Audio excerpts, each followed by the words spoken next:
কালো আইন আছে, 2018-তে কিছু কালো আইন করা হয়েছে ফ্যাসিস্ট সরকারে, যেগুলি এই আইনগুলি একটা বাস্তবায়ন করলে আমরা সবসময় আন্দোলন করে যাব। সেটা হলো যে জামিন অযোগ্য এই আইন বাতিল করতে হবে, কোনো চালকের ফাঁসি হবে না, বাতিল করতে হবে। আমাদের শ্রমিকের ন্যায্য মজুরি সঠিকভাবে দিতে হবে। আমরা হলাম মোটর লাইনের শ্রমিক, মোটর শ্রমিক। আমাদের বিভিন্ন রকমের দায়িত্ব আছে, আমরা এগুলো সঠিকভাবে পাই। সরকারের কাছ থেকে মনে করেন আমরা ভালো করে সুস্থভাবে করতে পারি মতো, মনে করেন সুস্থভাবে আমরা রাস্তায় চলাফেরা করতে পারি মতো আমাদেরকে এই ধরনের একটা আইন করতে হবে। আসলে শ্রমিকদের দাবি যতগুলো অপূরণ রয়েছে এগুলো দাবি করার জন্য হচ্ছে এই দিবসটি পালিত হয়, এবং হচ্ছে আমরা সরকারের বিভিন্ন কাজের মধ্যে আমরা সহযোগিতা করে থাকি। প্লাস হচ্ছে আমরা কিন্তু শ্রমিকরা ন্যায্য মূল্য পাই না। হ্যাঁ, তো এই দাবির জন্যই আমরা আজকে মে দিবস পালন করে থাকি সবসময়।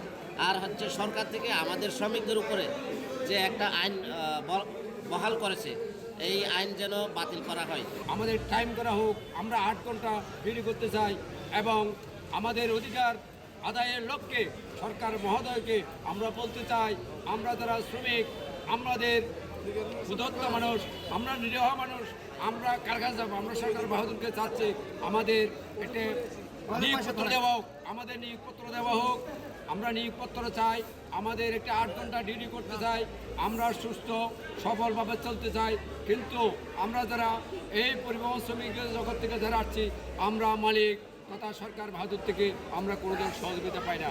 এবং আমরা যারা পরিবহন শ্রমিকে থাকি, আমরা সকালে ঘর থেকে বাইরে সন্ধ্যা যে আমরা সুস্থ শরীরে করে যাব, সেই বিশ্বাসও আমাদের। সঠিক প্যাড আর সঠিক তথ্য দিয়ে কেশু সামলে নিব এক হয়ে। Monalisa sanitary napkin. সকল কিছু মিলিয়ে কিন্তু আজকের এই দিনটি জাতীয় শ্রমিক দিবস হিসেবে আমরা পালন করে যাচ্ছি।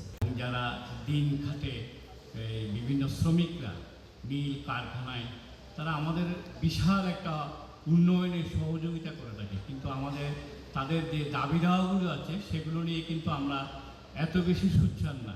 আমরা অনেক সময় এইসব বিষয়গুলোকে তুচ্ছ তাচ্ছল্য করে আমরা এগুলোকে প্রতিরোধ করতে চাই।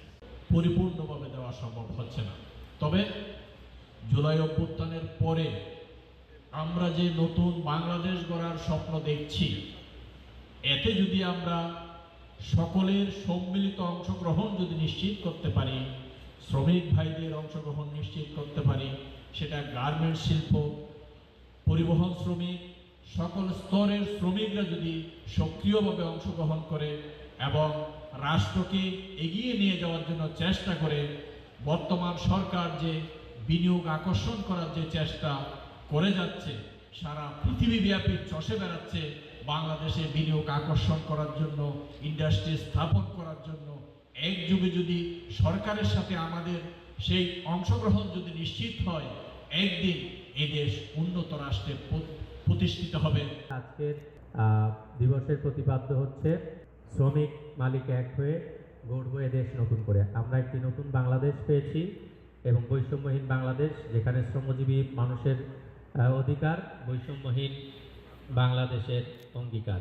আসুন আমরা বৈষম্যহীন বাংলাদেশ গড়ে তোলার লক্ষ্যে আমাদের যে মালিক শ্রমিক সম্পর্ক রয়েছে এবং শ্রমিকদের যে অধিকারগুলো রয়েছে সেগুলো নিয়ে আমরা কাজ করি, এবং আমাদের যে আইনগুলো রয়েছে সেগুলোর আমরা প্রয়োগ করি। আমি আজকের এই অনুষ্ঠান সফলভাবে আয়োজনের জন্য আমি কলকারখানা প্রতিষ্ঠান পরিদর্শন অধিদপ্তরের কর্মকর্তাবৃন্দকে অনুরোধ জানাচ্ছি। তারা রাঙামাটি থেকে এসছেন এবং তারা অত্যন্ত সুন্দর চমৎকার সমন্বয় করেছেন।